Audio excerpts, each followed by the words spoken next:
Hope was the central theme at the all-day Symposium on Addiction last Saturday at Our Lady of the Elms College in Chicopee. The program, Addiction in a Post-COVID World, a Pastoral Response, featured talks by experts in the field and a personal testimony by Scott Wieman, the founder of Catholic in Recovery, a nonprofit based in California that supports parishes and communities.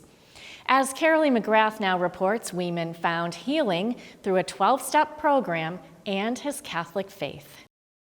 Lord, you give us the example of Venerable Matt Talbot as a man who seemed completely lost and beyond your grace. Bishop William Burns started off the morning with prayer and a mention of the Venerable Matt Talbot at the all-day Symposium on Addiction held at Our Lady of the Elms College in Chicopee last weekend. Talbot is the patron of men and women struggling with alcoholism. The program at the Elms, Addiction in a Post-COVID World, a Pastoral Response, featured talks by experts in the field and a personal testimony by Scott Wieman, the founder of Catholic in Recovery, a nonprofit based in California which supports parishes and communities. Wieman found healing through a 12-step program and his Catholic faith. A message of hope, really giving a solution, and also sharing about how really the process of recovery, 12-step addiction recovery, is very similar to the sacramental life of the Catholic Church. So seeing some similarities there and just giving people an outlet and a place to find new life. Other panelists included Deacon David Bergeron and Sister of St. Joseph Melinda Pellerin, who was trained in addiction counseling. Sister Pellerin was married before she entered the congregation and used to attend Alcoholics Anonymous meetings with her late husband. I was an educator at the time.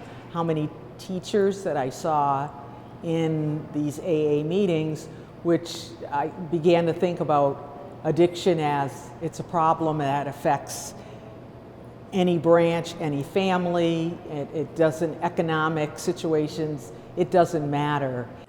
The symposium was sponsored by the Diocese of Springfield and the College of Our Lady of the Elms.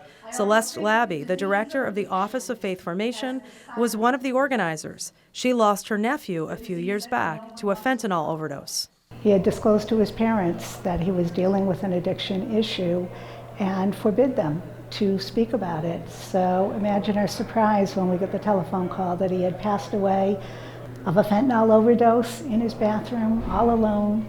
And it took several days before they found his body. And it was all a shock.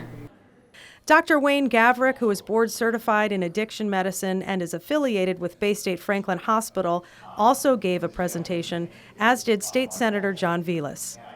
Most people think of addiction in terms of drug use and alcohol use, but some people in attendance are very much concerned about social media and the impact it has on our young people. Luke Hallwadell, the Dean of Academics at St. Mary's High School in Westfield, says he's concerned about the grip social media has on teenagers and the implications made worse by the lockdowns. What I'm hoping is to figure out how to help my students heal. That doesn't happen without grace. That doesn't happen except through Jesus. In fact, a few presenters spoke of the impact believing in a higher power has on recovery. Also, as we've learned today, the most successful encounters with recovery are people that do so within a faith context. So the more we are bolstered in this way to recognize without judgment that this is not a decision that people make, this is not a character flaw, it's a disease, and that we can be part of that solution to help people on their journey to recovery. The day concluded with a 4 p.m. Mass in the chapel on campus. Reporting for Reel to Reel in Chicopee, I'm Carolee McGrath.